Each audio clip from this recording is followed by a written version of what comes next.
watch How? this? How? How? How? How? Ew, How do you watch this? Dude, I'm gonna pee my pants. Hi, this is How Do You Watch This? A movie review podcast where each week we give each other a movie to watch in the genre we love, but they don't. My name is Megan and I love romance. My name is Demi and I love horror. And this week's common thread is fantasy. I am so excited to hear what you thought about the movie I recommended for you, which is Stardust. And I'm excited to hear what you think of the movie I recommended for you, which was Pan's Labyrinth. Right. So I'll get started. Pan's Labyrinth was directed by Guillermo del Toro. It was released in the year 2006. Mhm. And the snapshot is Ophelia and her mother must travel to the Spanish wilderness to be with her cruel stepfather. She discovers a secret world where she might be princess, but there are conditions. I wrote and erased so many times because there's so much that happens. It is. It's there's a lot that goes on. Because there's two stories happening at once, so it just so much is going on. Yes. So, yeah. There's a lot happening. And so Travis watched this with me. My husband watched this with me. And I have a few like little nuggets from him that I'll be sharing with you as we go along. I ended up rewatching this, but the only version I had available was the commentary from Guillermo del Toro. Stop. So I rewatched the whole thing with him talking the whole time of the movie. So there's definitely like facts I might throw. Great. I literally cannot wait. And it's just like it was a really good commentary. So the movie opens, it's Spain 1944, and there's like a little title screen that shows up basically that there was a war, a civil war in Spain that was won by the fascists, and that there is like a faction of rebels in the forest doing guerrilla tactics against the regime. The first thing you see after the little like title screen and that intro I mentioned, there's a girl laying on the ground with a bloody nose and the blood is going backwards up into her face. At this point, Travis said, "Are you watching?" Because I was taking notes. Like, yes, okay. This is professional, all right? And like, I didn't even think about like how difficult it would be for you to watch and take notes because it was a foreign language. It was so challenging, and that's where like I definitely feel like I should have watched it once through and then taken notes because it was, first of all, the fact that the Amazon version does not have the proper subtitles was at first I was like, is it like basically a silent film? Because I was like, maybe it's just like one part that has words and I can just make the rest out. No, you have to have subtitles. So I had to rent it twice.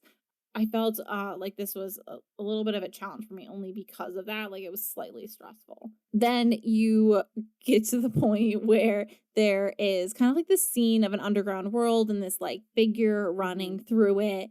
And you hear the narrator telling this fairy tale about a princess who escaped from this underground world. And the minute she was above ground, she lost her memory and she died up there. And the king always believed his daughter would return to him again in some other body, in some other form. Then we get the opening scene of the film, which is a girl is in the car and her mom seems to be car sick. And the mom is telling her that she's too old for fairy tales, which is not true. No one's ever too old for fairy tales. I still read them to this day. Probably read them till I die. There's like a really pretty forest. I was like, ooh, I would go there. That looks nice. And you learn that basically she's the captain's wife. And they like pull over the car so she can be sick. And the daughter, her name is Ophelia, starts like playing around and she finds this like rock with an eyeball in it and she places it into this like statue, and a praying mantis ends up coming out of the mouth at this point, and she thinks it's a fairy. And I have to keep reminding myself throughout this movie that she is a child because I was like, that doesn't look like a fairy. Yeah, it was like, like a praying mantis, stick bug. Yes. I've been like, bug, out. gross. Bye. But she's just like very whimsical and like everything's fun and exciting. Also, the mom's pregnant at this point, right? Yes. Okay. The mom is heavily pregnant. The mom also tells her that she wants the daughter Ophelia to call the captain father. Yeah. So you know that the captain is not her real dad. Mhm. And they're going to be with this guy. So they drive off. There's like all this luggage in the back. So you know that there's like a little bit of money there, you Mhm. know. Yeah. Maybe not a crazy amount, but they're not doing super poorly. Yeah. They arrive, and the guy, who I'm assuming at this point is the captain, he's like, they're 15 minutes late, which I'm like, Yeah. what? Very obsessed with time. Yes. The mother gets out of the vehicle, and he like immediately just like caresses her belly, and it was like very Yeah. possessive. Right.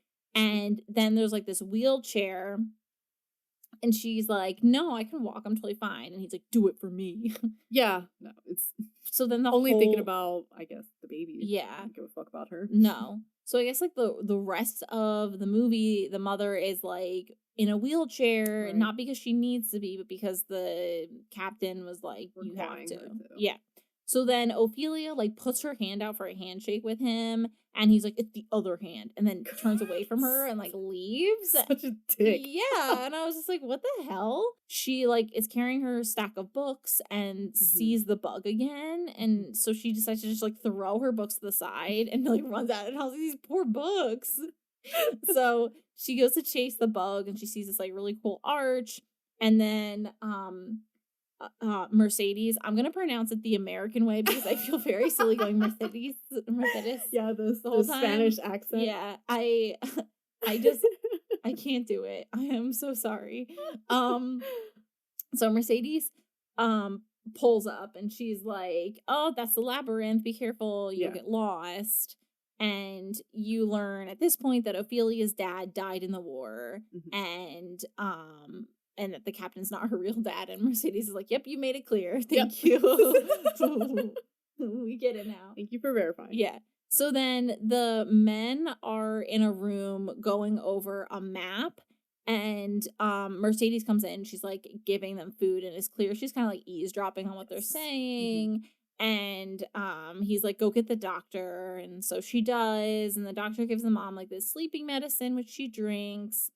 And Ophelia puts the sleeping potion on the nightstand. And I just like, they keep doing these like very long lingering shots of the sleeping medicine. So you know that it's like gonna come into play later. Then it switches scenes, and you see Mercedes talking to the doctor, and Mercedes like, the leg wound is getting worse. And the doctors like, gave her a package, and he's like, this is all I could get. And Ophelia is like standing in the hallway and sees this exchange between them, but no one else sees that she saw it. The mother calls Ophelia back to bed, and then they're like cuddling, and Ophelia is scared of all the noises. And the mom's basically like, you know, it's just the house settling. That's all you're hearing. I'm gonna give you a surprise in the morning, just like go to sleep. And as she's falling asleep, Ophelia was like, why did you have to get married? And the mom was like, well, I was alone. And Ophelia was like, you weren't alone, you had me.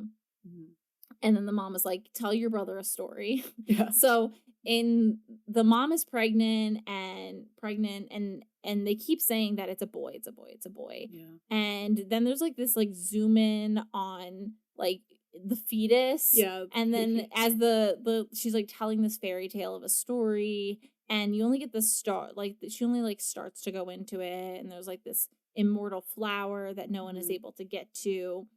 And I feel like if I was to do a lot of research, I could probably find some deep meaning that connects in some way, shape, or form, because it definitely feels like this is one of those movies with like lots and lots of layers to unpack. Yeah. Then you see that the captain is working on a watch, and he is cleaning it with like a special tool, and then like he's got like these big old glasses to see it. And the doctor comes in, and he's like, how is my son? And all he cares about. And he says like a son should be born wherever the father is, because the doctor was like, your wife should not have been traveling. Right. Like Yeah. he's basically like, you're not making responsible choices for the wife, and he only cares about this boy. Yeah. And the doctor implies, he's like, why do you think it's a boy? The doctor implies that there's like no way for them to know that the infant is a boy. Right. They don't have those capabilities now. And he literally just goes, don't fuck with me. Yeah, it's like, homie, what Right, like, are you what do talking about? you think you can magically decide what this baby's gonna be? And so at this point, I assumed, I was like, it's gonna come out a girl. Like, there's no way this is gonna be a boy. He's called away and by his like underlings, and they're Yeah. like, we found this man in the Mm. woods, and he said this man is saying like, I was just hunting rabbits, Yep. and the captain violently murders this man's son in front Yeah. of him with a bottle and then shoots the man dead. Yeah. And then proceeds to look through the guy's bag and finds rabbits. Yep. And then he's like, well, he tells his soldiers like it's their fault for not having properly checked them Yeah. first. And it's like, why was your instinct to murder? Like, that made literally no sense. So during the commentary, Guillermo brought up that this was actually something that he read about during Oh my god. that time but it was different where like a soldier was walking into like a grocery store and the man did not take his hat off for him. And the dude just like smashed his face in and like killed him and then took his groceries and like walked out. Oh Like, my god. so yeah, so that was like from a real, based on like a real right, event. like these little things that happen Yeah. that just cause Horrible. horrible violence. Horrible. And it's like disgusting. like you It's see the graphic. bottle just smash into this dude's face and it's shocking. Yeah, was not expecting it to Nope. happen. I'll be honest with you. Ugh. So the Ophelia then wakes up in her room and she hears something and then realizes that it's the bug that's crawling up to her. She's like, "Are you a fairy?" And shows like the book Mhm. with the fairy in it, and it like shows off its wings and like transformed into this like kind of grotesque looking fairy. Like a pixie, like yeah. It was definitely like pixie like, but then like kind of like a little monstery at the yeah, same it's like long time. limbs, bald, and the Yes. wings are like leafy. Yeah. Mm. And so it starts like flying away and she follows it into the labyrinth. Mhm. It goes down this well and she follows. And all of this is horrifying. It's like nighttime. Like, Yes, that's the middle of the night. Dude, that's so scary. There's a stone. She just starts saying echo, echo. And I didn't realize that was just like I didn't realize echo was just like, Universal. yeah. Yeah. I was like, I thought there would be like, A different- a Spanish word for echo.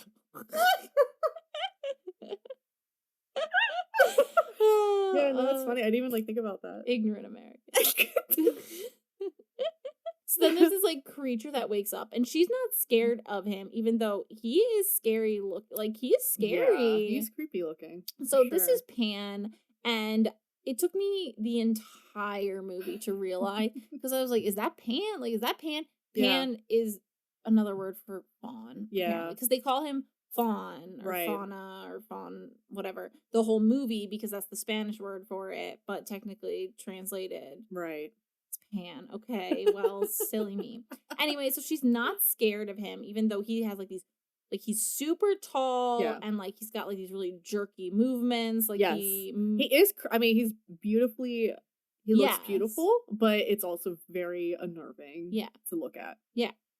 And so he's like, you're Princess Moana, Mhm. and we want to take you back to the underworld kingdom, but we have to make sure you're not mortal, so you have to complete 3 tasks before the full moon. And he gives her a book of crossroads, not crosswords. Finish these puzzles.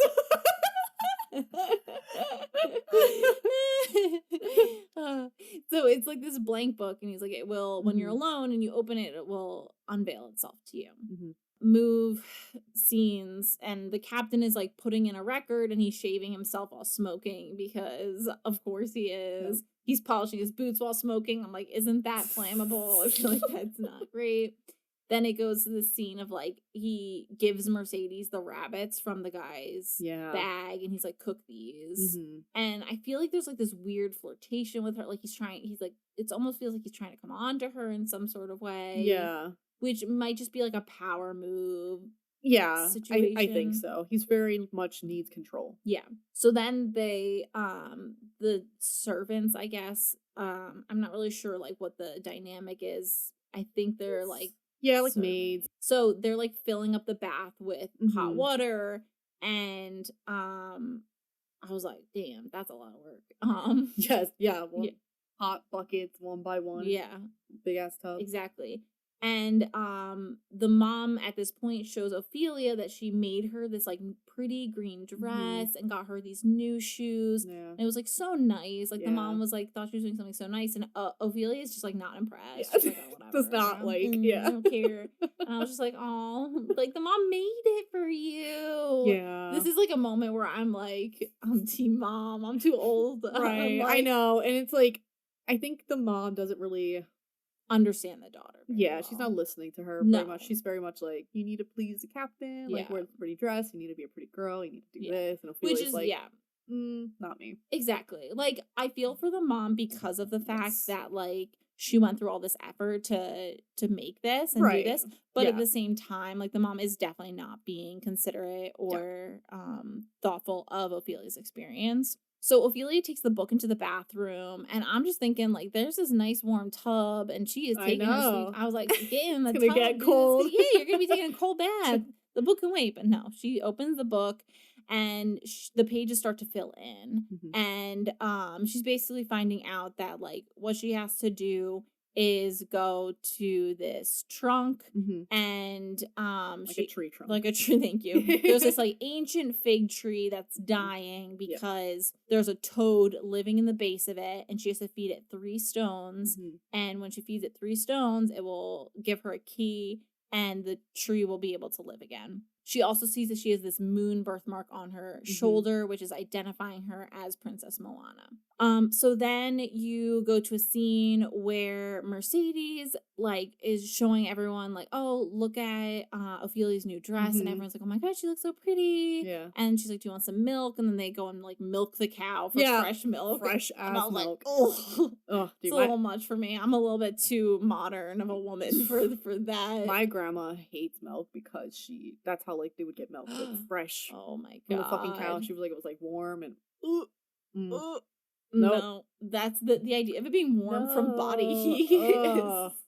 I'm sorry, I know it's natural, but it's also I can't do it. Ophelia's talking to her and says like a fairy visited her, and like, you know, Mercedes is playing along. Yeah. And then she mentioned the fawn, and Mercedes was like, my mom always said to be wary of fawns, like be careful. So at this point I'm like, ooh, I don't trust the fawn. And then you switch scenes again, and all these new supplies came into the storeroom at the base, and Mercedes sees like there's medical supplies there. And at the same time, like the men see there's smoke coming from the mountains. Yeah. So they go on like this, they're like, we gotta go find like the rebels in the mountains. So they go chase off for the rebels, and Mercedes gives the only key to the storeroom to the captain. So she's like, this is the only key.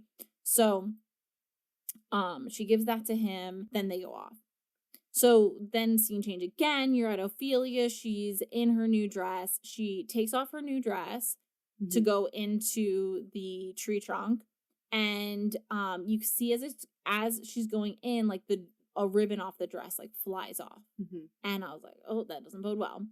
Then she's crawling under this gigantic tree trunk that's clearly like half a mile long, because she is crawling for a long time. Just a lot of mud and bugs, huge like bugs, huge bugs like the size of your hand. I was like, couldn't. Nope. I mean, I guess I'm not the princess. No. Already, nope. I'm tapping out. Mud I could handle, bugs not so much. Then the captain finds the smoke, and in the remnants of the fire is the box that Mercedes had gotten earlier, which had a vial of antibiotics in it. And so at this point, he knows that someone's injured. Yeah. He knows that he has the antibiotics that they need, and he's like trying to get them to unveil themselves as if they ever would, because you'd be stupid. Right. So then we're back again to Ophelia. It's just like, it's back and forth a lot. So I was like, nothing would have gotten me to go like into that tree in the first place, because that's like, it's like this tiny little spaces. As we went over it with, nope, I cannot do the enclosed spaces. So she finds like she finds the toad, and it is like eating like the bugs and whatever, and she tricks it. She tricks it into eating the stones by pretending they're bugs. It explodes. She gets the key, and then she leaves the trunk, and she's just like covered in mud. She's disgusting. and her dress is gone. And in that moment, I was pissed off. Because, and I have to keep reminding myself she's a child, but I was just like, the mother made that dress. Yeah. I felt so bad. Yeah. But, like, it's not the end of the world because it could be cleaned, not the white part. That's going to be permanently ruined. Yeah. But whatever, it doesn't matter. It's covered in mud. So she puts it on, I guess. And then you switch forward and they're having the dinner party. And the captain is talking about how he wants his son born in a cleansed Spain. And it's like, ugh. Yeah. Gross. Yeah. Mercedes leaves everyone at the dinner party and does like this signal in the woods and with her like lantern. And as she's in the woods, she sees that Ophelia is like coming out of the woods covered in mud. Yeah. And then back at the dinner party, the ladies that are there like asking about how the captain and the wife met, and she's like telling about how like her first husband had been a tailor and they met then, but they didn't meet again until, you know, after her husband had died and he came back to get tailored again, and she was working in the shop at that point, and they met again, and the captain was pissed off about her telling this story. Yeah. And I don't really get it. I don't know if it's because he didn't like that she had been married before. So Guillermo was talking about this scene. I'm so glad you have the commentary. This is nice. Yeah. So he pretty much said that it's like hinted that it's not confirmed, but he's like, I like to think the captain maybe just killed the husband to get the wife. Oh. And it's like, that would make sense because he's a fucking psychopath. Yeah. So the director doesn't really say exactly like why, but he does bring that up. He's like, I just, you know. He doesn't have that. Okay. It's interesting that like I do find it interesting, especially in movies like that where they even the director is like, yeah, it's open to interpretation. Yeah, the whole movie he's like, I just have threads for people to kind of think about and like kind of interpret what they want. So that's, you know, a cool way to think about it. But it's possible you could have just killed the husband just to have her. Ophelia is back and taking a bath, and the mother is like furious because she had gotten so muddy and didn't show up, and she's like, you're going to bed without supper. And I was like, ma'am, that's mean. Rough. But Ophelia is happy because she's like, I upset the captain, and that's great. Yeah, she had like a little smile. Yeah. Because the mother was like, you upset your father. She's like, the captain? She's like, yes. And Ophelia's like, that bastard. Yeah, and I was like, hell yeah. So then she, the creepy fawn is like, keep the key and here's some chalk.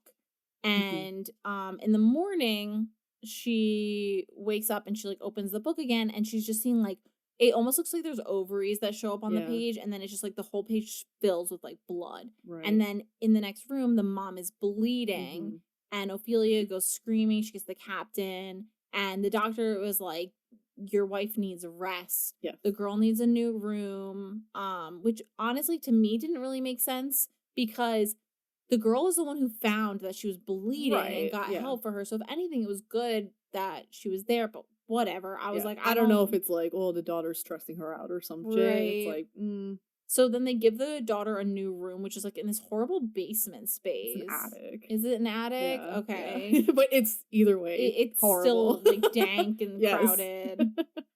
And so Ophelia knows that Mercedes is helping men in the woods, and she tells her that. And she is worried that she doesn't want Mercedes to get hurt. And Mercedes is like in awe of the fact that Ophelia hasn't, you know, said anything or done anything. And she just starts humming her lullaby. And you can see that they're like bonding. Yeah.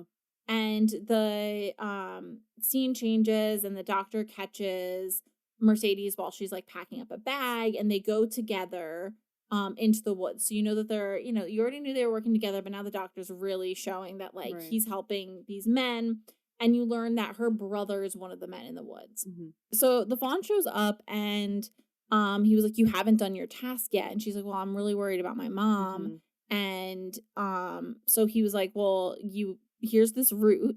And he gives her this like root thing that looks kind of like a creature. Like a baby thing. Yeah. And he's like, put it in warm milk under your mother's bed and give it 2 drops of blood every morning, and your mom will be fine.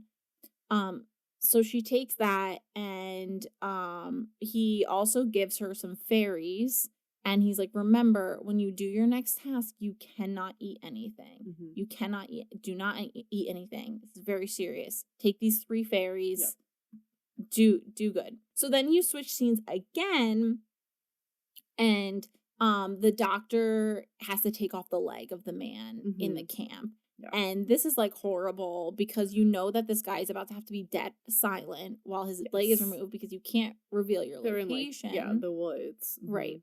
You know, he's about to do a saw and he has literally nothing to help numb the pain or whatever. And it's like gross, like, Yeah, it's it's the whole scene is awful.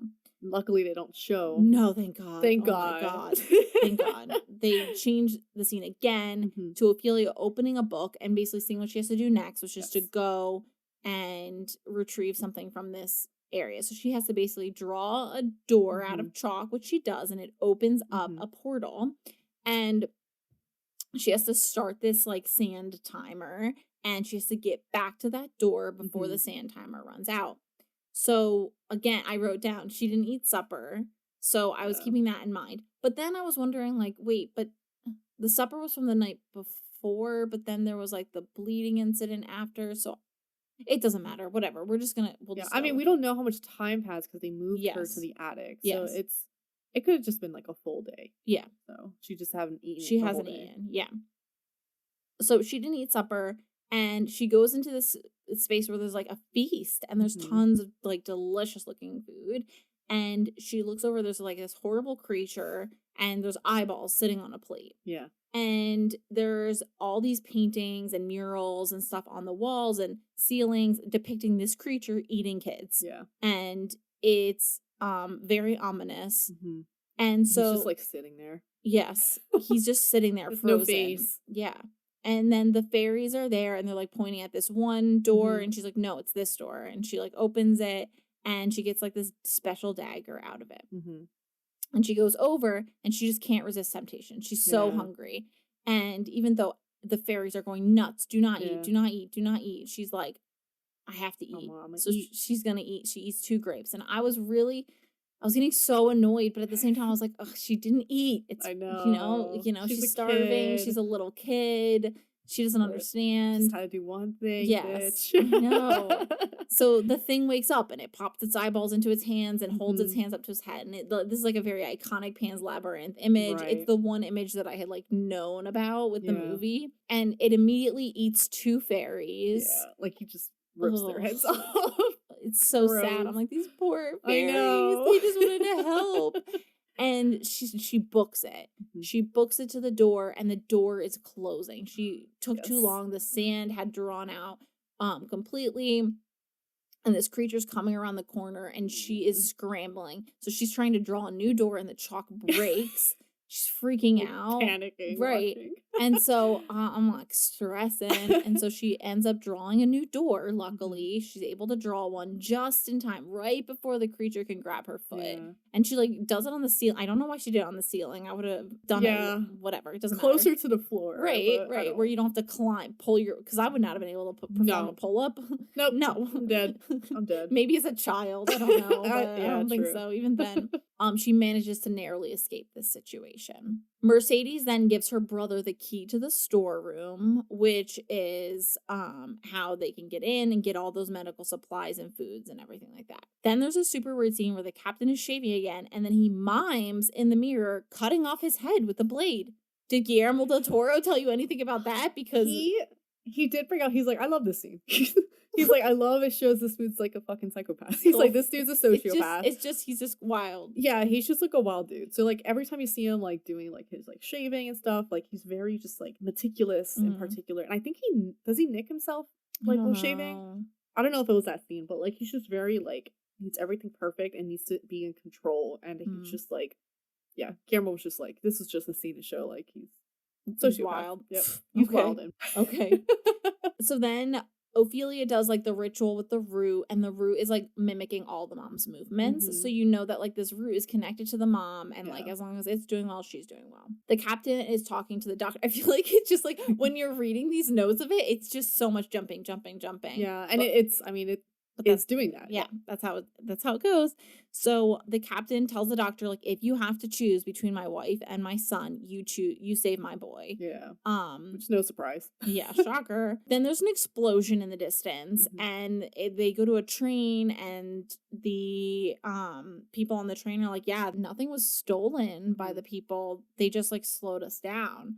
And then there's another explosion, and they realize that like this was, a front. It was a way to distract them. They go running back, and the storeroom is open and emptied, but you can see that the lock on the storeroom was like undone. And it wasn't that the door was exploded off, it's that it was the key had opened it. And then they go off chasing these men with their tiny little guns, their little pistols, and they're like shooting with their pistols. I'm like, what the hell is going on? So he's like shooting off with the pistols, and they're trying to capture somebody. They end up being able to capture one person. Then you get another zoom in on the sleep medicine that Ophelia is helping her mom take. And then you go back in on the man that they're going to be torturing. And it's this guy who you saw earlier, this poor guy who has a stutter. The captain is making this joke about how, like, of course, the one person they managed to capture has a stutter.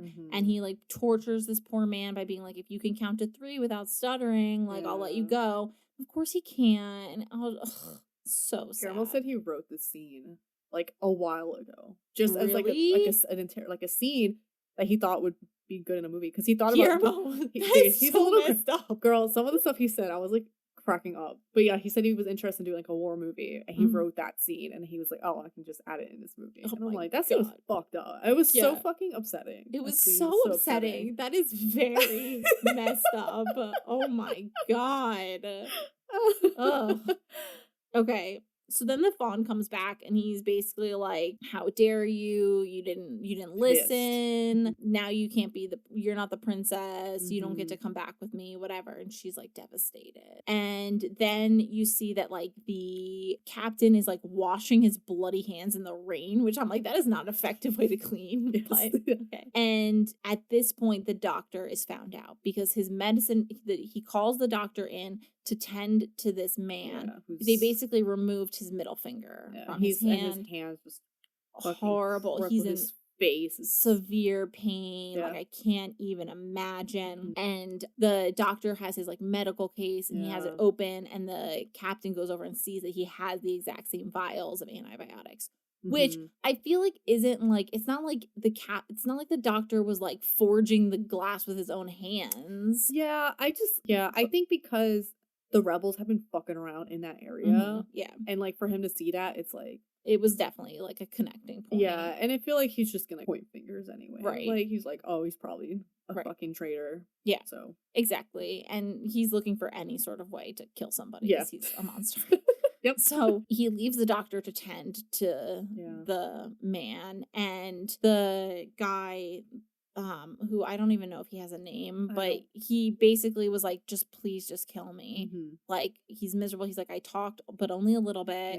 Please end my misery. And so the doctor does end up like injecting him with something that's going to kill him, which is really sad. But also, like, he's going to die at some point anyway. I mean, he saved him. Because if he was tended to, they would just torture him again. Yes, that's what they wanted. So. Right. And then the captain ends up going into the wife's room, sees that Ophelia's there, and, like, sees that she's, like, under the bed. So he looks under the bed and sees that there's that bowl of milk, which is, like, putrid by this point. He, like, smells it, smells bad.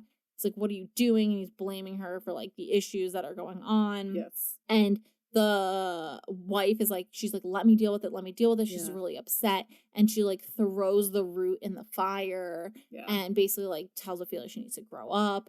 And then, she throws the root in the fire, and then she starts being in like unfathomable pain and like really upset. And she's going into labor basically. Then the captain sees the doctor let the guy die or help the guy die, and he was like, maybe I would have helped you, maybe I would have like been more lenient if you had helped us, but clearly you're on the other side. And the doctor said something about, basically was like, blind loyalty is not the way to live your life, and starts walking away, and the captain shoots him in the back of the head. And then I was like, who's gonna deliver the baby? Yeah. Like, he is not this captain is not thinking. No, because I doubt they were like midwives there. No. Like, I don't.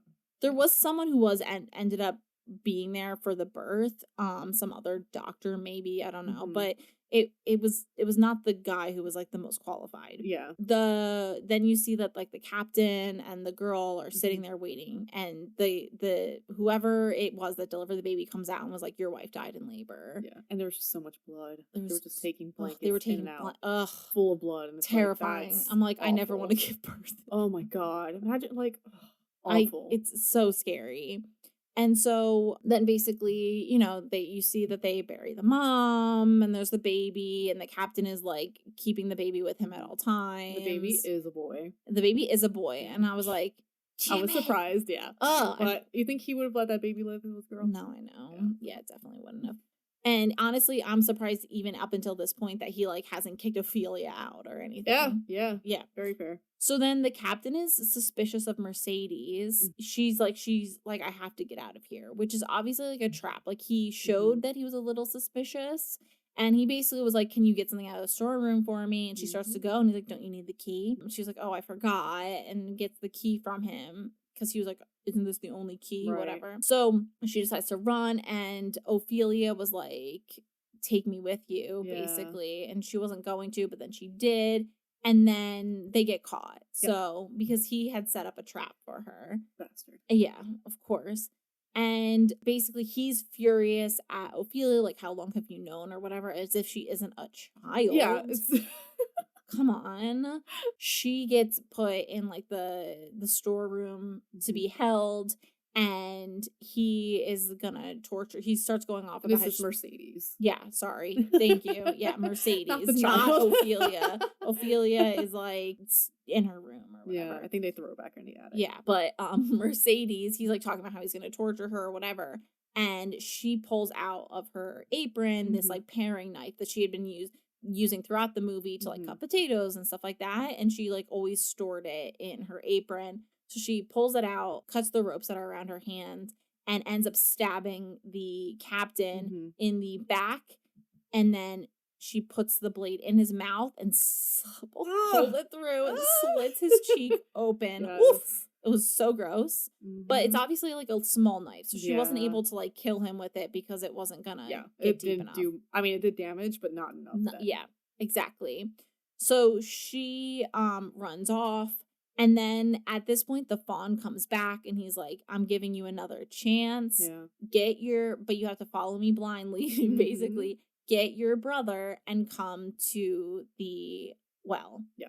And so she has to sneak into the captain's chamber, and she takes that sleeping potion. I don't know. Potion.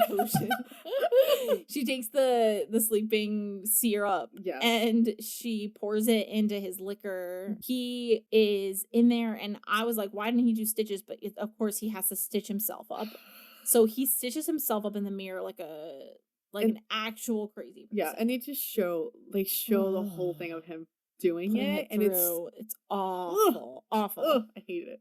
And so what? No, you go ahead. I just want to say in this part, so the whole movie, you're kind of wondering if it's real or not, like the whole fantasy element, or if it's in Ophelia's head. And Guillermo does say like it's kind of still up to interpretation for the viewer, but he said this moment kind of verifies that it's real. Because she gets into the office by drawing the door with the chalk. Like you see the chalk on the desk, and the captain's like, what the fuck? Yeah. So Guillermo's pretty much like, there's no way for her to really get in there, like, because there's guards and shit. He's like, you can still believe that like maybe it's all in her head, but like for me there, like that was kind of the point where it's like, interesting. No, it's real. So. That's really interesting because there's something later that happens that makes me think it wasn't real. Yes. Yeah. So we'll talk about that. But, okay, he finds that chalk, and he's, like, starts to get all worked up about it because he knows that he didn't put that chalk there. Because he's very organized. Yes, exactly. He's, like, looking all around. He can't find anything. He ends up turning around. He, like, picks up the shot to take, like, another shot. And he, first of all, he had taken a shot already after doing the stitches.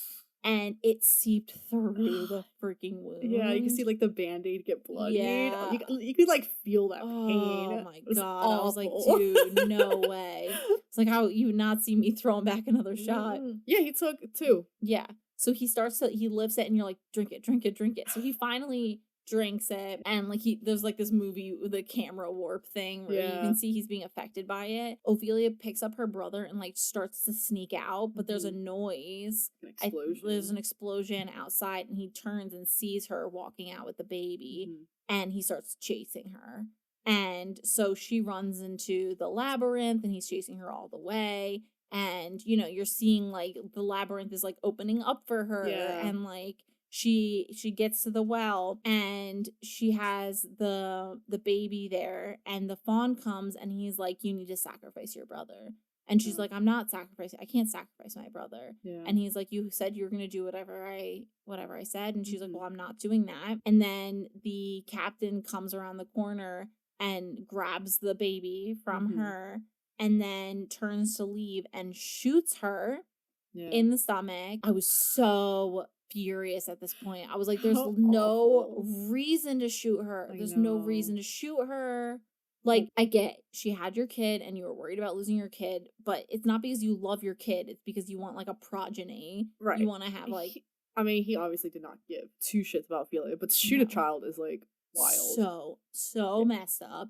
And so she falls over, and like he starts to leave the labyrinth. And as he leaves the labyrinth, Mercedes and her brother and their like whole band of people are there, and he hands the kid over because he knows that like, he's done for. And he's like, tell my, like he kind of references this story of his dad where he was like, tell my son the time that I died. And Mercedes was like, let me stop you there. Your kid's not even gonna know your freaking name. And I was like, haha, yes. Because basically his dad like was in war and died in war and like kept his watch. He was like, give my son my watch so he knows the exact time of my death, so he knows like this is how to die a hero or whatever. And it's like weird, and it's like crazy that he thought they were really gonna tell his son about him. Right. You're what? a monster. What are you thinking? Psychopath. So then they obviously kill him, and then they go into the labyrinth to find Ophelia, and Mercedes sees her on the ground, bleeding. Oh, and I forgot, sorry. I meant to say this earlier, when the captain goes and sees Ophelia, she's talking to the fawn, but he just sees her talking to nobody at all, to nothing. So at that point, that's when I was like, this isn't real. Right. Because... And Guillermo was saying like it's less of like her seeing stuff that's not there, but like him just not being able to see it. So it's like a whole thing of like growing up, you don't believe in fairy tales anymore, so you're not going to see the fantasy around you, whereas she sees it because she still believes in that. That's interesting. But it also could just be it's it's how you interpret the movie. Right. Because then she's dying, and Mercedes is humming to her and like trying to soothe her. Yeah. She is like getting visions of basically being in the palace and all dolled up in front of the king and queen. And the queen is her mother, who you've seen. So you can kind of imply that maybe the king is like her father, the tailor, who we didn't get to see again. The fawn is there, and they're saying like, you passed the final test, that like you didn't just like do blind obedience, you wouldn't spill the blood of an innocent, and the blood that was spilled was her blood because she had been shot, so she was wounded, and blood fell, so her blood spilled, but she refused to spill the blood of an innocent, so because she trusted herself. And then, so she is together again with her parents, and that's where I was like, oh, maybe this is like the afterlife or something, like her passing forward. But the interesting thing was the mom was holding a baby in that scene, so I was like interested.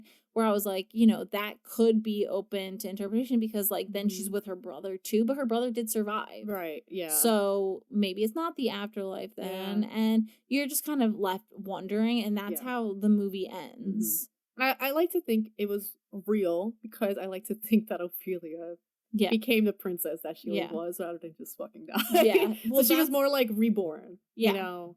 That's interesting because that was definitely like part of what I had a hard time with this movie because I'll go into it, but I said the most memorable scene was the grape scene because I just felt so frustrated with her. And it didn't have anything to do with the fact that, like, you know, I understand she's a child and all that kind of stuff. Yeah. But it was just like in that moment you're watching it and you're like, please don't, please don't. And it's like seeing that creature there. No, I'm not doing shit. I feel like I would be sick to my stomach. Yes. But that's also me. I said the scene that should be deleted was the captain shooting her because there was no reason for it. I know. No reason at all. I hated it. Main character, it's an infant. Yeah. Travis thought the main character was Mercedes. And he said, technically, this whole movie's about Mercedes. I was like, what? She's not the main, but she is a main character. Yeah. And I was like, you know what, even still, I love Mercedes' personality and her fearlessness. Yeah. But I don't know. It's funny because the actress was known for a lot of sexy roles. Really? She had a lot of sexy roles, sexy characters for like Spanish movies. Yeah. And Guillermo was like, didn't think she would like this role because it's not that. She's like, no, this is great. Like, I definitely want to do it. So cool. She is known for that type of stuff. Oh, interesting. Well, anyway, I took it as to be Ophelia, so I said pass. That's absolutely because fair. I'm not disgusting. Yep. And the main villain, I said pass. Of course, he was a monster, disgusting. An absolute monster. I said that I actually gave myself good survivability. I said I had an 8. Okay. But that's because I just watching a movie, I'm like, I'm smarter. I'm smarter than everybody. I could have survived. But also I probably would have died because there's no way that I would be able to handle espionage. Yeah, it's just incredibly stressful. Yes. For sure. No, the whole situation. I mean, I would have just died from an anxiety panic attack, like, at the beginning of the movie. Yes. You know? And I think you did forget, like, a scene. Because I remember from the commentary, I was, like, fucking crying at what the director was saying. But when Mercedes tried running away the first time, she was running away and the horses were chasing her. The captain was still alive. Yes. She ends up getting saved by, her brother and the rebels. I did not go over that, yeah. So she gets captured, so it's I'll just tell you why I didn't write that one down. Because at that exact moment, Copper threw up in the other room. So we had to pause it and rewind. And so, yeah, that's why. A little bit. Yeah. So that scene happened, and Guillermo was talking about how the actress was a stunt when, you saw the back of her head. It was a stunt actress because of the horses. Mm-hmm. And he's like, I just didn't want her to endanger her with these nasty fucking animals. That's what he literally said. He's like, these horrible, I hate horses. And he's like, these horses on set were evil. He was like, they were horrible. And he's like, and I hate cows. Cows are fucking hell. They're ugly. They're gross. And he just goes off. Oh my God. Like, I was like crying. I was laughing so fucking hard. And he's like, these nasty fucking horses and these cows. I hate them. Shut And he just went off on these fucking horses. And I just could not. I was fucking dying. Dude, that is hilarious. So fucking That's funny. Unhinged. I love it. He's a little crazy like that. And then what I recommend to a non-horror fan. Yes, definitely. Mm-hmm. It was great. Things of note, just to repeat myself, you're never too old for fairy tales, that I had to keep reminding myself she's a child. Yeah. The captain is actually the worst. Yes. Pan is honestly super creepy. And I was like, I feel like I need to do a bunch of research now after watching it. There's just so much to it. Yeah. And the reason why the fawn was kind of creepy and mysterious is because in folklore, apparently fawn are like that. They're just forces of nature. They don't have good or bad. Yeah. So the director wanted that to kind of come across. Yeah, which definitely, because you're very much I don't know about this guy. Yeah, it's very ooky spooky. Yeah. And I did end up I gave it 4.5 stars. Okay, yeah. I really liked it. It couldn't get the full 5 for me because of the fact that she might have died. Yeah, it's pretty much tough. Everyone dies. I know. It was really tough. And it's during a rough period. Yes. Spain, so it's just a very dark, but I love this movie. I growing up, it was just such a great movie for me. It was really, really, really good, and I really, really enjoyed it. But it was tough.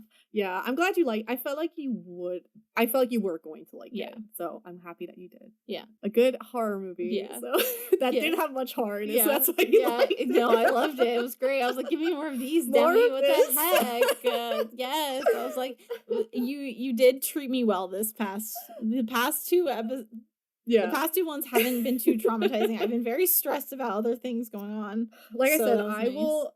Honestly, Barbarian has given me a good idea of your My threshold. ability to so, handle scary. Yeah, so I mean, we'll eventually get some. I know. But We're gonna have to, because otherwise people will be like, ooh. I know. I'll This is definitely give you scary. good warning about things because, I don't want to fully traumatize you. I want you to have fun with it.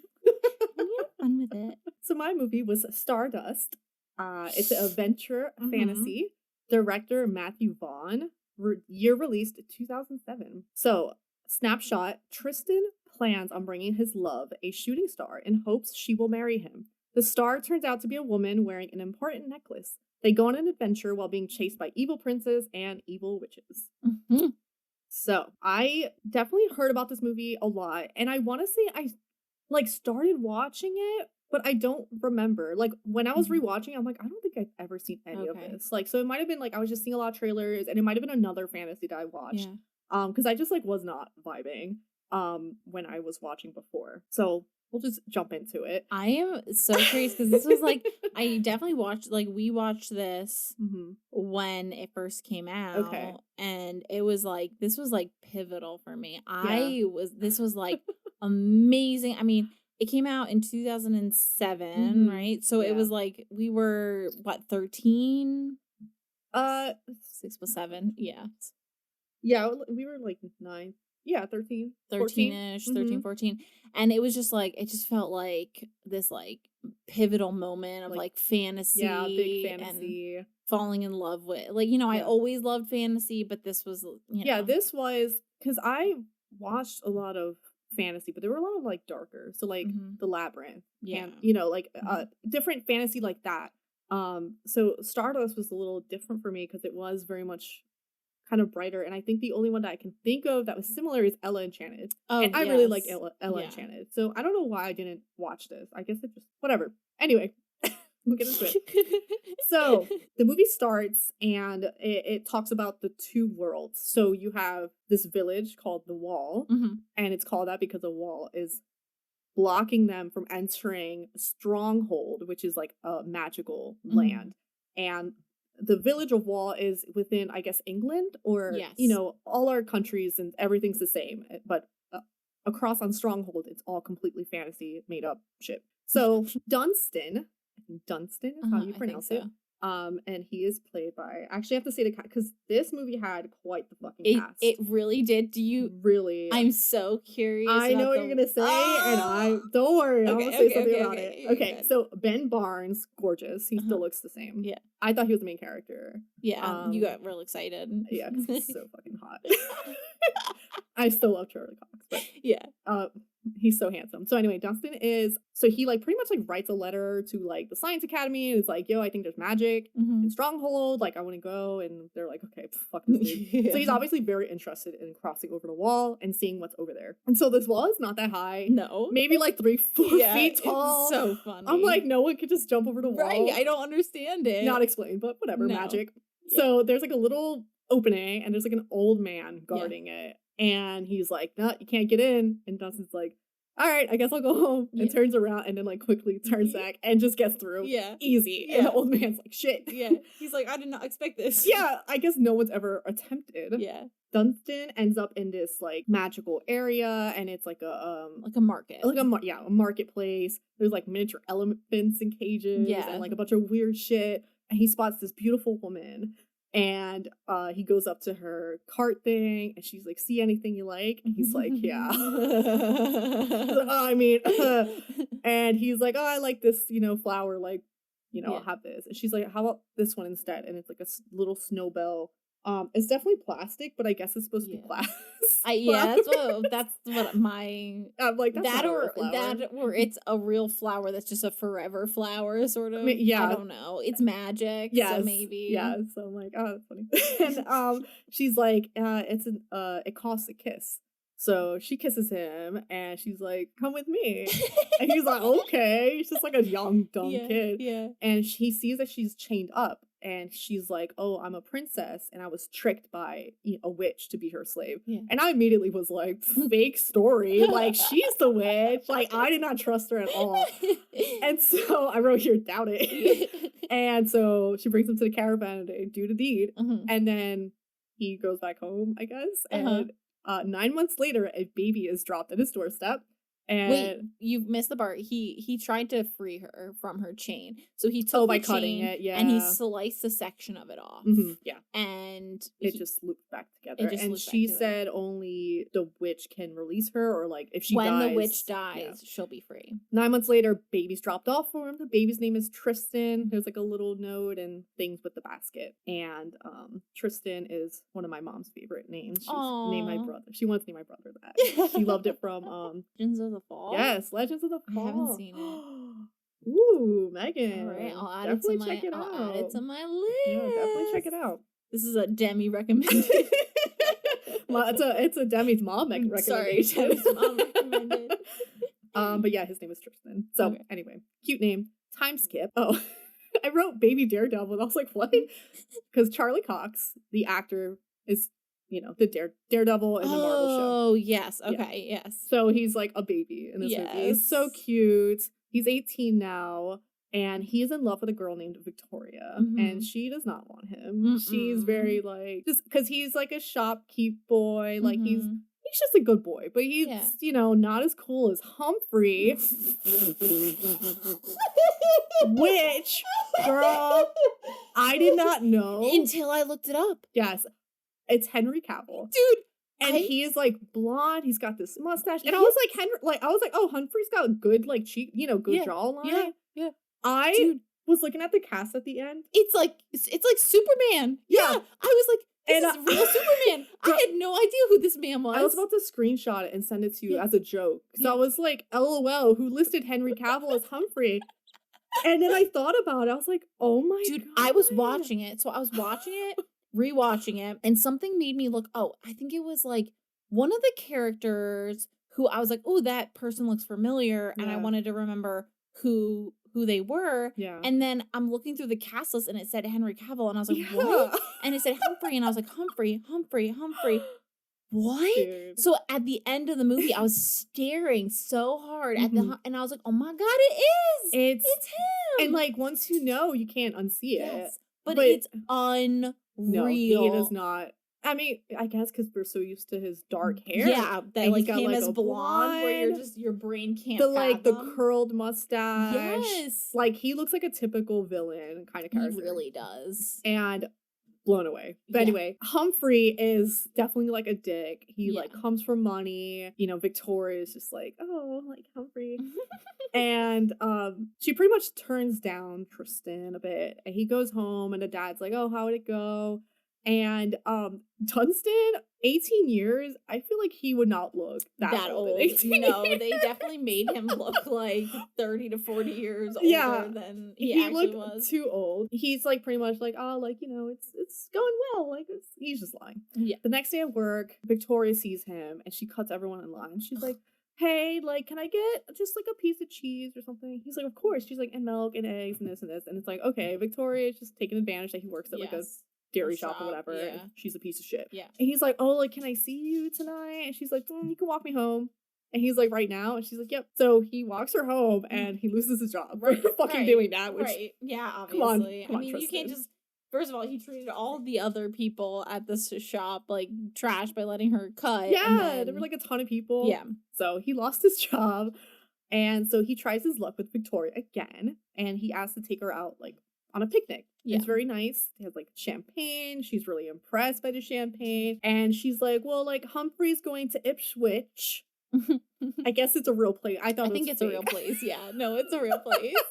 Ipswich to get a ring. Yeah. And he's like, oh, you're like gonna marry Humphrey? And she's like, well, if he's traveling all the way to Ipswich, I can't say no. And Tristan's like, I would travel anywhere and get you anything. And she's like, oh, like, you're so funny. Yeah. So this conversation's happening and it kind of cuts to Stormhold again. Mhm. And the king of Stormhold is dying. And he has 4 sons that are still alive, and they all Yes. got weird names. Did you catch it? It's Primus, Secundus, Oh my god. Tritus. I was thinking, like, why are these Padres. names? Yes. Yeah. They all are just like 1, 2, 3, 4, 5, 6, 7 with the Stop. US at the end. Yes. God, okay. Well. And then there's other things like Septimus. Yeah. Did you notice the weird things about he's got his shirt Yeah. has the design on it. Yeah. First of all, the buttons all have the number 7. The design itself Oh. is the numeral 7 Oh made my up of tiny God. 7s. I did not notice that. I only noticed it the second time. Oh Not the my God. second time. I've seen it more than 2 times on this most recent Yes. rewatch. Yeah, That's such a great little detail. No, I Yeah. did not notice that. Yeah. So yeah, he has what, 7 7 sons total and a daughter. Mm-hmm. And so there's 4 that are still alive, and they all want the throne, obviously. And the king's like, Secundus, look out that window. And Secundus looks out. And he's like, what do you see? He's like, a kingdom, whatever. And he's like, look up into the stars. And then one of the brothers just fucking pushes him out the window and murders him. Yeah. And so Secundus ends up as a ghost with his other brothers. Yes. They all just look like how they die. Yeah, it's amazing. And they are that way until a new king is crowned, apparently. Yes. So obviously these brothers don't like each other. Yeah. They're out to just be number 1. Yeah. Which they kind of imply that, like, the reason for that is because, like, the dad said, he was like, yeah, well, I had 12 brothers or whatever, and I killed them all in order to be king. Yeah, so it's just a constant fucking competition. Yes. Yeah. And he was asking about Uma, which is the sister. And the brothers are like, oh, like, Uma hasn't been seen, in years. And I'm like, I wonder who that is. So the king then is like, takes off his necklace, and he's like, whoever restores this ruby, first of all, has to be of royal blood. But whoever does it will be crowned the new king. And then I forget, does he throw it? Something happens. It like flies into space. It flies into space. No, as he dies. So basically it turns from red to clear. And then when he dies, it like shoots off into space. So it shoots out into space, and then there's like an explosion. And then it comes back down. And at this point you see like it cuts to Tristan and Victoria, and they see like a shooting star. She's like, oh my God, like it's beautiful. And he's like, I can go get that for you. And he's like, if I bring that shooting star to you, like, will you like marry me? And she's like, okay. Victoria fucking sucks. Yeah. She has 1 week to do this because Humphrey's going to propose on her birthday in a week. The timeline's 1 week. Yes. Star lands and ends up being a woman. And she's the most star-looking actress. Yes, like she really she's like is. just Claire platinum Dunn, hair. right? I think Or so. Dune. Yeah, because she looks like Gwyneth Paltrow. She kind of does. Claire Danes. Danes. You had the right first C letter. and D. Yeah. Okay. Claire Danes. And so she's the star, and you see the necklace like next to her.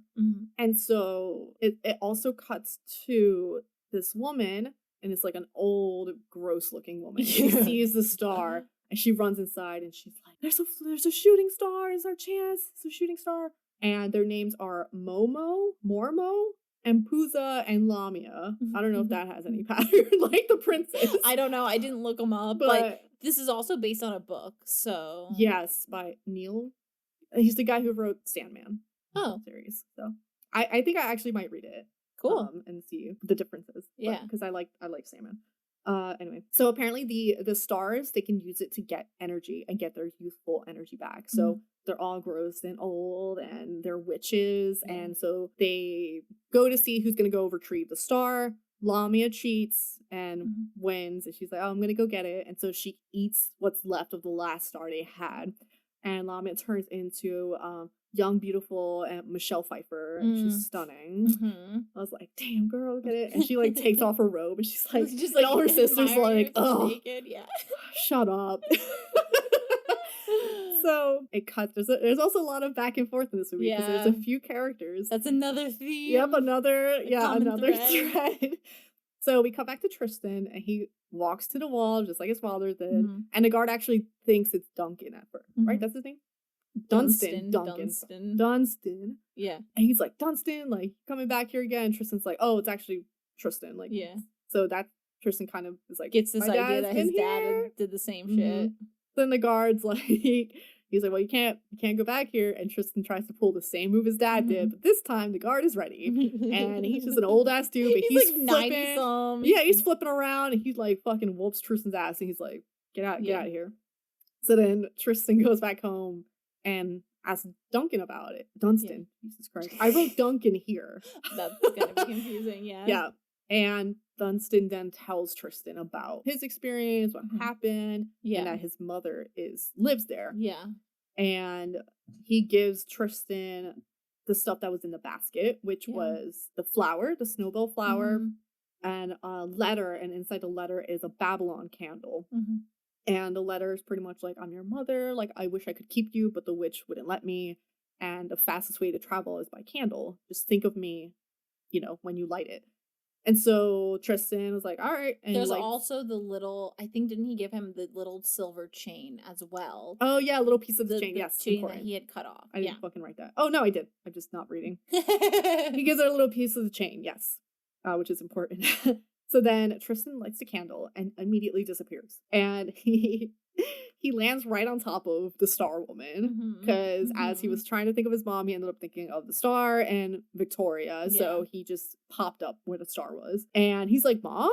And the Star's like, whose name is Elaine. Yeah. She's like, do I look like your mom? He's like, oh, not really, sorry. And so then he realizes, shit, I fucked up. And he's like, okay, well, I'm looking for a fallen star. He's like, this is had to be where it's at. And she's like, hi, you're funny. And he's like, realizes she's the falling star.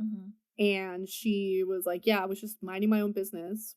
And apparently the stars all watch the world from above. Yeah. And she got hit by the necklace and it brought her down. So she's now wearing the necklace.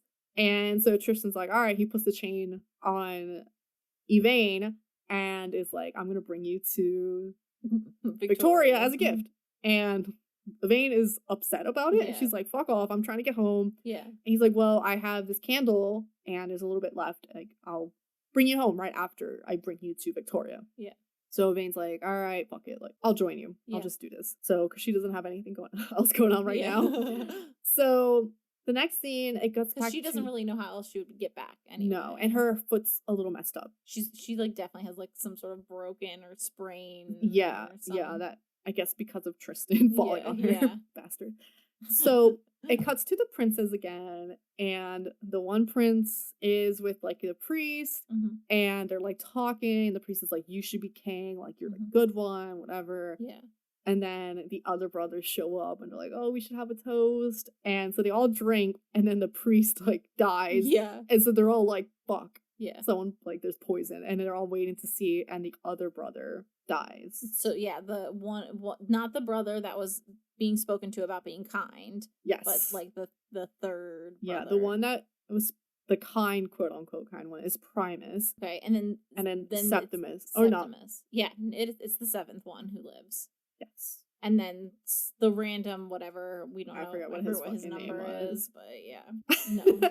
So then Septimus like dies. Yeah. And lays on the ground. Oh yeah. And Primus is like, this is great. He starts to pick up the crown and Septimus starts laughing. Yeah. And he's like, you bastard, like, because it seems like Septimus tried to poison them all. It seems like Primus. So the implication at this point in time, you see that the priest, Septimus, and then the random other brother all died, quote unquote.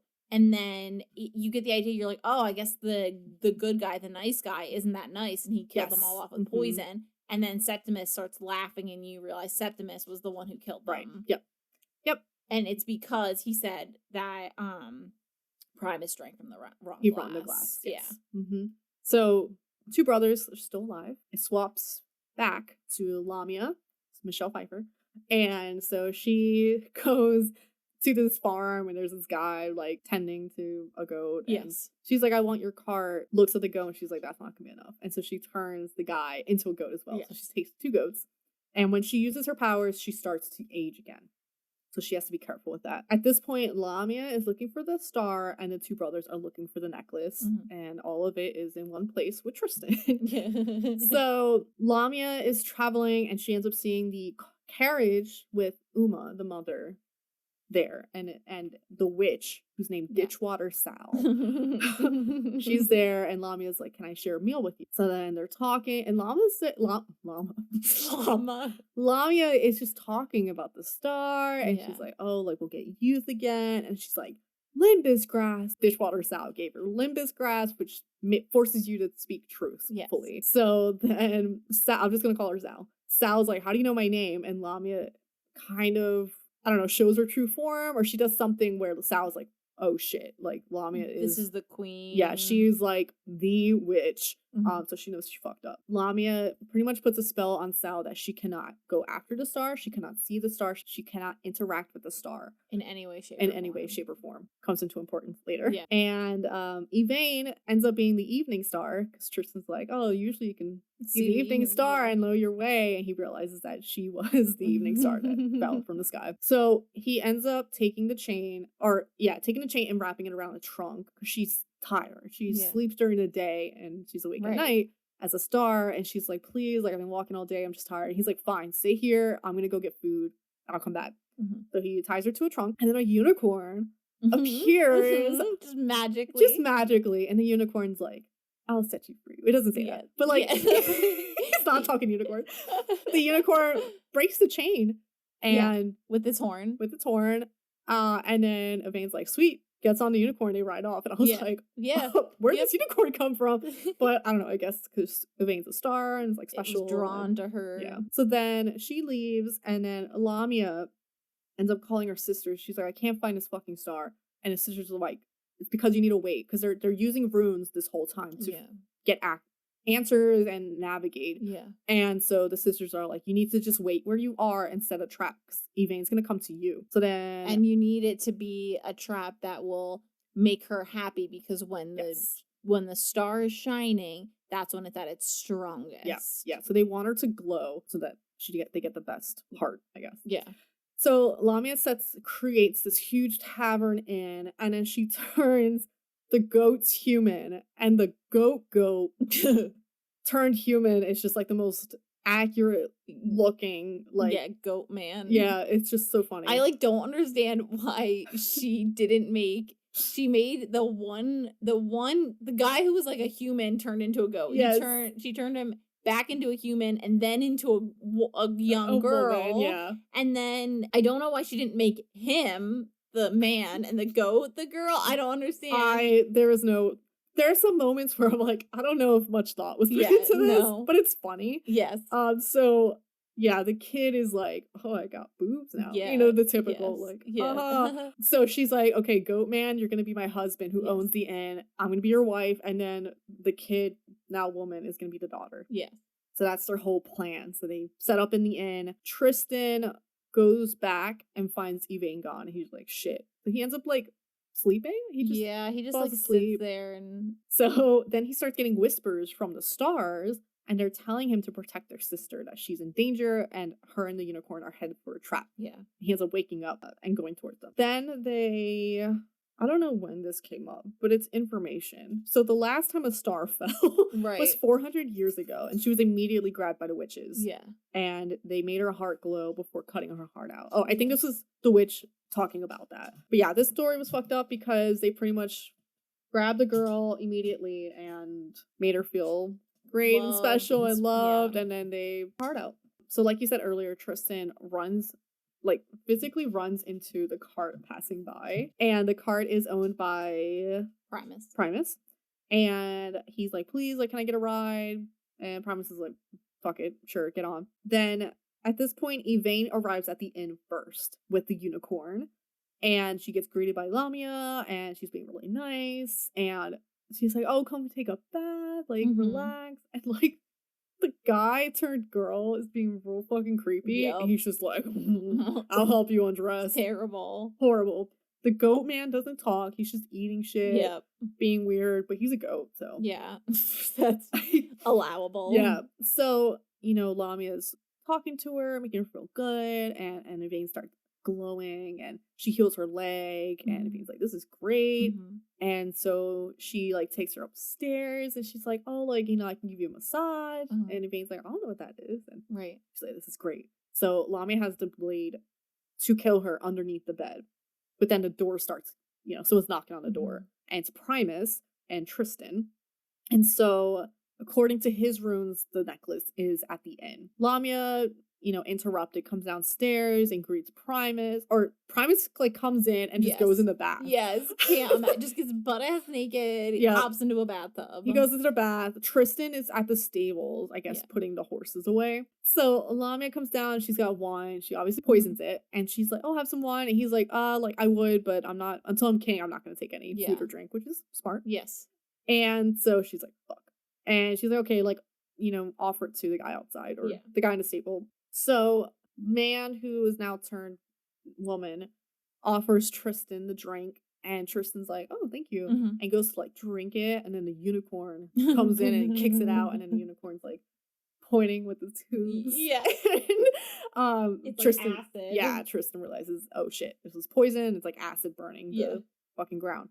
So then Tristan runs in to warn Primus just as Lamia cuts Primus's throat. Yeah. Now Primus joins his brothers. He's just naked. He has a little towel. Horrible way to be a ghost.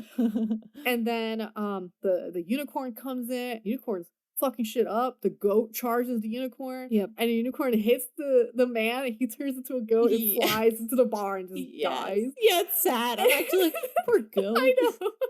So then at this point, Yvain had come down and she's witnessing all this shit. Yeah. She sees Tristan, and Tristan is, trying to protect her while Lamia's lighting everything up on fire. Yeah. Maleficent green fire. Right. And the poor unicorn, I don't know if it makes it. I like to think the unicorn survived. Yeah, hopefully we never see the unicorn again. I hope he's okay. Yeah. So then Tristan's like, okay, think of home. And then he puts his hand in the fire to light the last of the Babylon candle. And then they end up in the clouds because Yvain thought of home, and Tristan thought of his home. Yep.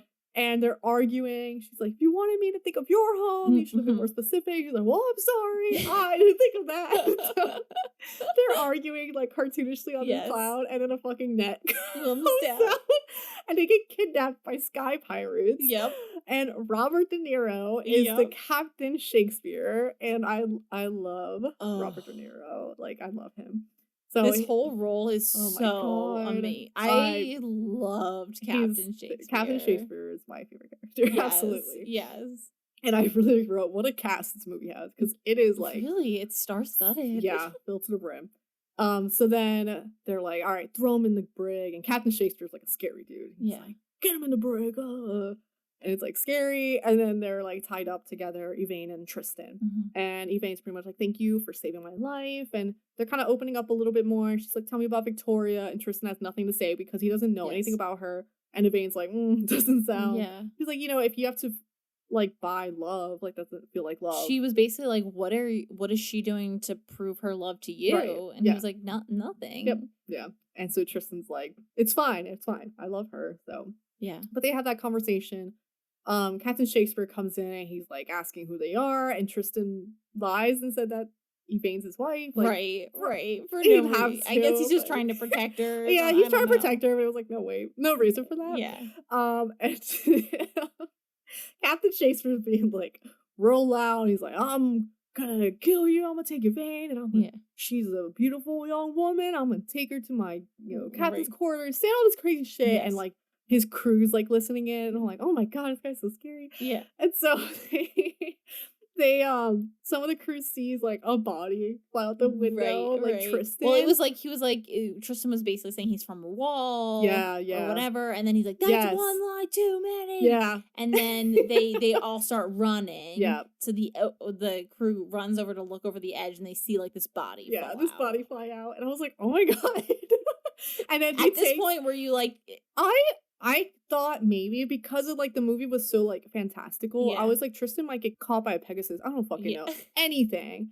But it was you just see a body fly out. Okay. So I wasn't questioning it too much. I was just oh my god, how's Tristan gonna survive this? Yeah. So then Captain Shakespeare takes Yvain and pulls her to Captain's quarters, and he's like, no one interrupt me, don't come in, anything, whatever. And I was like, oh my god. So intense. Yeah. And then we go in there, Tristan's in there with he's not wearing he has just his sleep under sleep garments, clothes, sleepwear or something. and Captain Shakespeare's demeanor completely Oh changes. my god. He's like, "Ooh, that was scary. I'm so sorry." Tell me all about England. Yeah, tell me about England. I want to hear all about it. And I just was like dying. I'm like, no fucking way, dude. Dude, And like Tristan's like, where'd you get like the mannequin? So Yeah. apparently he had a mannequin in there. He's like, oh, you just put on a show. Yeah, it works every time. Yeah, it works every time. He's like, I have a reputation to uphold. And apparently Captain Shakespeare's father was a very famous, ruthless sky pirate. And so he's following in his footsteps, but obviously he's not a big, tough guy. He just puts on a show for his crew. And so he brings him to his like walk-in closet that's full of like Elton John-ish Yes. clothing. He's like, pick something to wear. So they're like looking through stuff. And so it's great because she's like, no, I don't need anything. He's like, honey, you're wearing a robe. yeah, honey, you're wearing a robe. And so he ends up giving like Tristan a full makeover, and he's like giving him a haircut. And it's funny, he keeps cutting back and forth, and so Tristan's hair is suddenly long. Yes. It's like shorter, so magic. He's working magic. Yeah. And then he's talking about like his background. And then Yvain is wearing this like beautiful blue gown. She's all dressed up. And so obviously Tristan is supposed to be dead. So he stays in the captain's quarters and they all go to talk business. They sell lightning in like a capsule, which is kind of cool. I loved this whole storyline of like, you see the boat and it's got like these big nets and they're capturing lightning. No, it was like it was such super a rad. fun I thought it was so cool. Concept. Yeah. It was so cool. And so they're selling it to Ricky something. Ricky Gervais. Yeah. Whatever. Plays Birdie the Fence. I didn't even know this man's name. So anyway, he's just like this grimy black market salesman. He just like buys and sells shit from anyone. And so they're trying to cut a deal. And then Yvain's just hanging out there. And so he takes Captain Shakespeare off to the side to talk to him. And Yvain's like kind of trying to eavesdrop. And he's like, can I help you? like, fuck off, woman. And so then he's like, did you hear about the shooting star? Like, all this stuff. And then Captain Shakespeare is like, no, like, I haven't heard anything. So you can see he's like looking over at. Yeah, so he's keeping that secret, which is very nice. So then they go back to the ship, and Tristan's there with his new makeup, new haircut. 10 out of 10. Yeah. First of all, the power of a haircut alone. I knew. I was like, Demi is gonna die when she sees the Oh my long god! hair. I was like, because his haircut at the beginning wasn't great. Like, it was short. It had like a little. I don't know. It was fine. Like, and he's cute. Charlie Cox is a handsome man. Yeah. But like, I'm like, oh my god, he's suave now. yes. And he's the chest hair. I was, oh my god. So any guy who still has a haircut from middle school, change your hair because it makes a difference. Honestly. So he's pretending to be Captain Shakespeare's nephew. So now he can go about the ship without pretending to be dead. And I don't know how no one recognized him. the one guy. Oh, was kind of I think he's like the second in command. Kind of knows what's up, and he's just like rolling his eyes. That's right. Yeah. And then Captain Shakespeare is like, "Oh, I got a woman for you," and shoves Yvain at him. Yep. And Tristan's kind of be like, great, love it. And all the crew's like, yeah. All tough guy act. And so then they're on the ship for a bit, and, you know, Captain Shakespeare's showing Tristan some sword moves, and he's showing Yvain, like, piano, like, you know, really nice things, and he's showing Yvain, like, how to dance, like, the waltz, and Tristan kind of cuts in a dance, and she's, like, glowing, and I was like, oh, it's so cute. And he's, like, totally playing, like, kind of matchmaker. He's like, I know why you're glowing. Right, yes, yeah. Very cute. Like, this whole, I really loved, like, part, like, the Sky Pirates, like, it was such a cool, like, thing. So Lamia is talking to the guy that they were trying to sell to, and he tells her that Captain Shakespeare was with a woman and that they're due west, but that was about it. And then she was like fed up with him, so she just was like, stop talking, and made him squawk like a so anytime he tries to talk, he's like a chicken. And and this only matters because Septimus eventually tries to interrogate him, and he can't talk because he's talking like a chicken, and he's like, this dude's annoying, and just like kills him. Like, this poor guy. It's like, you're messed up. Yeah. So eventually Captain Shakespeare dropped Tristan and Yvain off, and he whispers something to Tristan, and Yvain's like, what did he say? He's like, oh, like, you know, nothing important. Something like, something about like lightning, using the lightning. Sell the lightning I don't know, for something like that. a Babylon candle. Yes, Right. yeah. So then after they leave, Septimus ends up getting on the ship, and the crew is fighting like his military, and Septimus goes into the captain's quarters. And this is my most memorable scene because it was perfect. And Captain Shakespeare's like in like a corset. He's been like some makeup on. Yeah. He's like dancing with like a fan. He's just doing his thing. And Septimus like just walks in. And he's like, "What the hell is going on?" And then Captain's like, "What? Like, get out of here!" He's trying to act off again, but he's in like a full like bustier, with like a petticoat on and stuff. So eventually, the crew overpower and get into the captain's quarters, which is good because Captain Shakespeare was about to get killed by Septimus. He wouldn't tell him where, you know, Tristan and Yvain went. And so the crew come in, Septimus jumps out the window and escapes. And so the captain's like upset because his crew his secret's out. Yeah. And so, you know, the crew's like, "No, it's okay." And the one guy says, "We always knew you were a whoopsie." Which I'm like, what does it even mean? And so at this point, which is very sweet because the crew basically knew he was trying to hide it and wasn't doing it well. And so they accept him, of course. Yeah. And, you know. And in my hopes and dreams is like now he can openly be who he wants to be. Yeah, the great pirate, Captain Shakespeare in full... In your full glory. Whatever you want. Yeah, whatever you want to be. So that was really nice. And so Tristan and Yvain are traveling and they're trying not to get seen by people because they don't know who to trust anymore. Yeah. They end up seeing Ditchwater Sal's carriage driving up, and Yvain's like, Yvain is like, I saw Captain Shakespeare talking to this woman. Right, because Sal was at this place when he was selling. A lot of interaction happened in that moment, but she was also there. And so Tristan's like, okay, cool. So they go up and he's like, "Hey, can I like get a ride?" And she freaks out because she sees the snowbell flower in his pocket. She's like, "Give me my flower back." And he's like, "No, this is a gift for my mother." Yeah. And the mother currently is turned into a bird. And so you see, like, as a bird can, as much expression as a bird looks can give. And is like, "Oh shit." Yeah. Sal's like, kind of, I think, puts two and two together. And he's like, "Oh, you know, well, I can give you a ride in exchange for the flower. Yeah. You know, food and, you know, I'll provide food, safe travel, blah, blah, blah." And then she immediately turns him into a sugar glider. Right. Because she takes the flower and then she does it. Because the flower actually is a protection against magic. Yeah, because originally, I didn't even say this. Originally, the mother told his father that it was for luck. Yeah. And so he always thought it was kind of for luck. But it's actually protection against like that type of magic.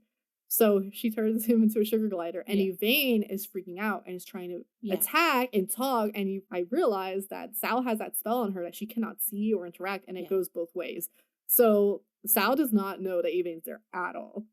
And so she puts Tristan Sugar Glider in a little cage in the carriage, and Yvain is realizing that Sal cannot see or hear her. Right. So she gets on the carriage because fuck it. So they're actually still traveling. Sal just turned him into a fucking glider for some fucking reason. I guess to just not hear him talk. I mean, I don't know. Yeah, I'm not really sure what the purpose of that was. I think just to kind of disorient him and make him less... Just not deal. Maybe not to... She didn't have to feed him as much. Maybe just give him a little cheese or something. Yeah. So Yvain is like, you know, "Tristan, give me a sign if you can hear me." And he doesn't like do anything. Yeah. And she's like, "Do you want cheese?" And he takes the cheese. She's like, "Okay, great." So she thinks that Tristan cannot hear her at this point. And so she's talking and she's just spilling her heart out, basically. She's like, "You know, I lied when I said that love was, you know, not special." She said something about like love wasn't special. She said she didn't know much of love. Yes. She lied. She said that love was the only thing that made it worth like watching Earth bearable, like watching everyone, because there's so much war and things like that, but love was so strong. And she's like, "I think I love you." And she's like, "You know, I would give my whole heart to you and I wouldn't ask for anything in exchange if you would take it." Very, very sweet. And I was like, "Girl, he definitely hears you." And like, you see Sugar Glider just looking. He definitely hears her. So eventually they make it to the original like shopping market. And she turns Tristan back. And he's all groggy and messed up. And Yvain brings him to the inn to rest. So they're at the inn. And Yvain is bathing, and Tristan eventually wakes up, and she is, in her little towel. And he's like, "Did you mean everything you said in the caravan?" First of all, he like peeks his head. he peeks around while she's in the tub, and I was like, "Oh, you sneaky!" Well, he already knew that. He already knew that she liked him. He was, so it was like okay, but I was like, "Oh my god, he's so bad!" I can't believe the difference. I'm like, what else did they do to him? What else? I know. It can't just be the haircut. It can't. But anyway. So he's like, did you mean everything you said? And she's like, just, oh my God, mortified. And he's like, no, I love you. I love you too. And they kiss. And then the one ghost brother's like, you gotta watch this, because they're hanging around the necklace. Yes. So they're like, dude, stop. Yeah, don't be a pervert. Yeah, the ghost dude's brothers just watch him. Fuck, I guess. And then, but he also said that Captain Shakespeare had whispered in his ear, yes. True love is right in front of right in front of you. I wrote it here, and I'm not reading. It's okay. Even the captain knew. So then they obviously have a little intimacy. Yeah, we don't see anything because this is PG. Yeah. Let me see his hairy chest, damn it. Anyway, the next morning, Tristan, I guess because he's a gentleman, he gets up and he cuts up a little piece of Yvain's hair. Yeah. And he's gonna go to Victoria to tell her, I don't want to be with you, I found true love, whatever. Right. So he goes downstairs, he tries to find a way to write a letter, and the guy downstairs, I guess, in charge of the inn, is like, I can give a message. And we don't hear exactly what Tristan tells the guy. But you can kind of figure out you can what assume was supposed to be said. So then Tristan heads out, and then Yvain gets up and is looking for him. And so she goes downstairs, and the guy tells her, it's like, oh, he went to go see Victoria. Tell her he's in love, and he's, wants to spend the rest of his life with her or something. He just butchers. Basically, that he was supposed to say, yes. he's turning Victoria down. That's not Victoria. Right. But it sounds like he's in love with Victoria, and he's yes. ditching right. Yvain after their special night together. So Yvain, of course, is brokenhearted. Yeah. And she just, kind of stumbles out of the inn. And at this point, the mother and Sal are still there in that area, and Sal's sleeping in the caravan. And the mother tries to call out to Yvain, but she doesn't hear her. So then Yvain keeps walking, and then we cut back to Tristan, and Tristan meets up with Victoria, and he gives her there's a napkin, and then inside is the hair, and he gives it to her, and she's like, I don't need this anymore, I know what I want. And Tristan's like, all right, how about you grow up? Yeah, it was great. It was pretty brutal. And then Humphrey shows up, and he has this little fencing sword. Yeah. And Tristan takes out this fucking big sword and twists a little, and I'm like, he's showing off his oh my moves. God. And Humphrey's like, okay. JK. Yeah, and he's like, you know what, you guys are perfect for each other. Victoria was like, why would I want this? And when she opened a napkin, it's just Stardust. And Tristan's like, fuck. Victoria crosses the wall, she'll turn into Stardust. So and at the same, right before this, the witch knew that she was close to wall and was trying to get there as fast as possible. She's gonna cross the wall and become you hear that she's gonna become a meteorite. Yeah. Yes. So as the viewer, you're watching this oh my God. Yeah, it's tense. So Tristan's running back, Yvain's walking to the wall, the mother's and is takes the carriage and is chasing Yvain to stop her. And then the witch is coming, then Septimus is also on their tail. Also there. It's just all these points converging. Yes. Yep. Yvain's about to cross, and the mother grabs her and is like, stop. If you cross, you're going to turn into dust. So then the witch is there. Lamia is there. And Lamia is talking to Yvain, and Sal's like, who are you talking to? And then Lamia goes to they do a witch battle. She takes off Sal's head easily, and she just disintegrates. So then the mother's free. She's like, this is great. Yeah. But then Lamia's like, you come too, and ties Uma and Yvain together to take them both to her castle. Her fortress. In a ditch. Yeah, it's very weird.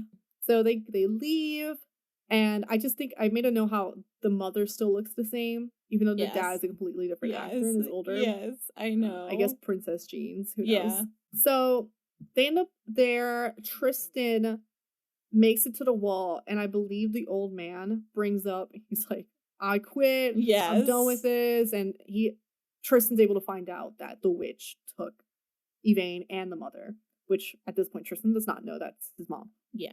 It's just a woman. Tristan and Septimus make it to this castle at the same time. And Septimus is like, what are you doing here? And Tristan's like, what are you doing here? And they both kind of like have daggers up to each other. Yeah. And then they just like, truce. They're just like, all right, fuck it. Yeah. Because they're both looking for two different things anyway. So. Yes. And they get inside and the witches are fucking Septimus up. But he ends up killing one of the witches by throwing like a weapon. Yeah. She kills her. And then Lamia takes out a voodoo doll and contorts him a bit. Oh god, yeah. Which is like pretty fucking crazy. And at this point, that's happening. The mother Uma goes to Tristan and she's like, I'm your mom, like it's me. They have this cute little like moment. Septimus also recognizes Uma and he's like, that's my sister. So they have that reunion. Yvain is strapped to a fucking... And this is the point when you notice that you realize, okay, if that's, you know, I mean, if you didn't already make the connection, the connection is clear that means that Tristan is their nephew, which is also means he's a male heir. Exactly. Yeah. So Yvain's strapped to this thing, and Lamia's, you know, fucking Septimus up with a voodoo doll, and she does the coolest fucking thing. Like, this was the coolest edit ever. She throws the doll into a pool of water, and Septimus starts, like, floating, like he's in water, and even his face, like, he looks like he's drowning. I'm like, this is the coolest fucking thing ever. It was such a cool effect. And he ends up drowning, and Tristan starts releasing some of the animals, and the animals kill, it's like ferrets and, like, some ferrets and coyotes. Yeah, or coyotes, I don't know which. They attack and kill the other sister. So at this point, Lamia is the only one alive, and then Tristan has the flower again. I think he took it before leaving the caravan. Yeah. He took it. So before he took it, like when he was at the wall and the caravan had been like abandoned. Yes, abandoned. He took it. Yep. And so Lamia wasn't able to turn him into like a frog or whatever she was gonna turn him, luckily. So then Lamia grabs a voodoo doll and controls Septimus again. And Septimus is at this point dead with his brothers, but they're all still together, so they're like, fuck, like we're like this for the rest of all time. Guess this is it. Yeah. And so Septimus is dead body is being controlled to fight Tristan. Tristan fights him off. He's, you know, a skilled sword fighter. I guess he learned in like 2 days. He's got the skill. So he ends up getting to the top of the steps where Lamia is. And this is the scene where I was like, should be deleted because it just didn't make sense to me. So at this point, Yvain's still strapped. Yeah, this part is strange. Very weird. So Yvain's strapped. Tristan tries to release her. He's not able to. And Lamia has him, like, a knife to his neck, about to kill him. And then she kind of looks around the room, and she stops, and she cuts the leather strap for Yvain and is like, you know, all this for a star, and I lost everything. I lost my sisters. And I was like, yeah, it's like a weird attitude change. Yeah, and I was like, I mean, I guess, but like this whole time she was like cheating. You can tell she just was in it for herself and her sisters, and she's old at this point. Like she's used all her magic. So she kind of lets Yvain and Tristan go, and they say start to leave, and she starts like laughing, and she starts locking all the doors and windows, and flames start going everywhere, and she's like, "You think I'd let you leave?" And I'm like, it was very strange. You had Trist, like, it just felt like we need them to escape so they can do this next thing. Yeah. So I just said, like, all right, that should be deleted because it just did not make sense. So then Yvain's like, Tristan, hold me and close your eyes. And so they hold each other, and Yvain starts glowing incredibly bright, fucking disintegrates Lamia. Yes. Hopefully the mother was not looking in because I would have killed her too. So she burns everything up. They survive. Uma comes back in. Yvain goes to hug her, and Tristan sees the necklace on the floor, and it's broken. He picks up the ruby, and it starts filling with red because obviously he is royal blood, and that makes him the next king. And so he meets up back with the mom, and then she's like, oh, pretty much says like, oh, I'm a princess, like you're the heir. That means you're the next king. And then it goes to the next scene. The brothers are able to continue on. Move on to whatever the next passage is for them. So the next scene, Tristan is being crowned. Yvain's with him. It's very sweet. The mother and father are reunited. The mother gifts them another Babylon candle. It's cute. And then Captain Shakespeare's there. I was really hoping you would catch this. Absolutely. And Victoria and Humphrey are also there. Yeah. And so Captain Shakespeare's like looking back at Humphrey and like winks at him, and Humphrey's like, oh. And I put Brokeback Mountain Part 2.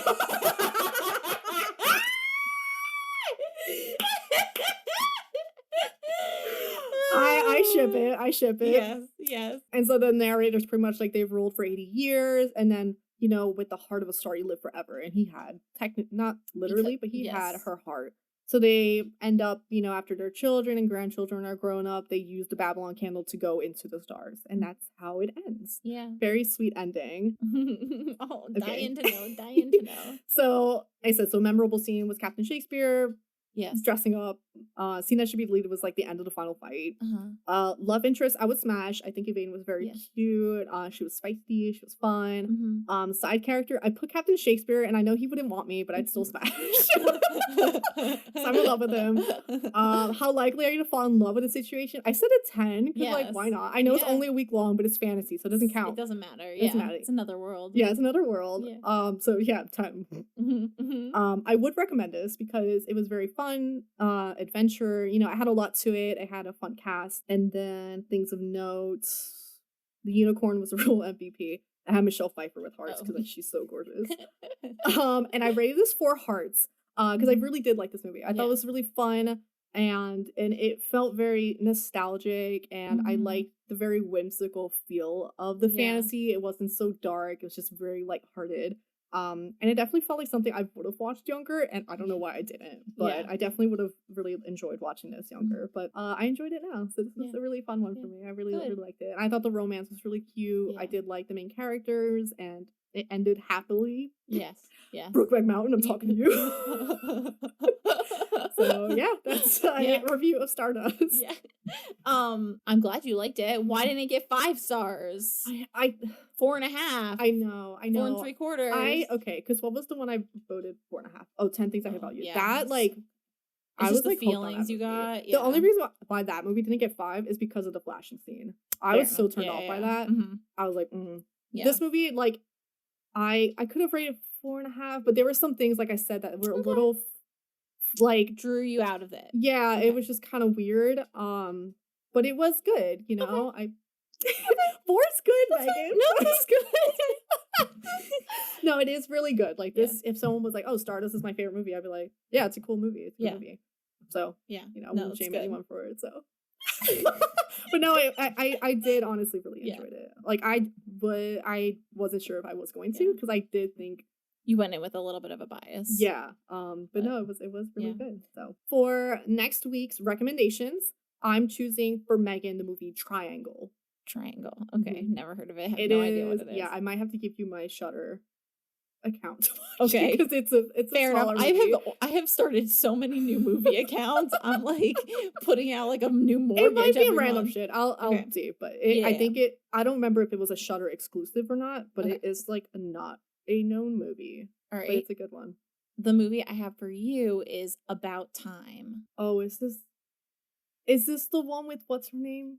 From Game of Thrones? It's with Rachel McAdams. Oh. No. You're thinking of calm down.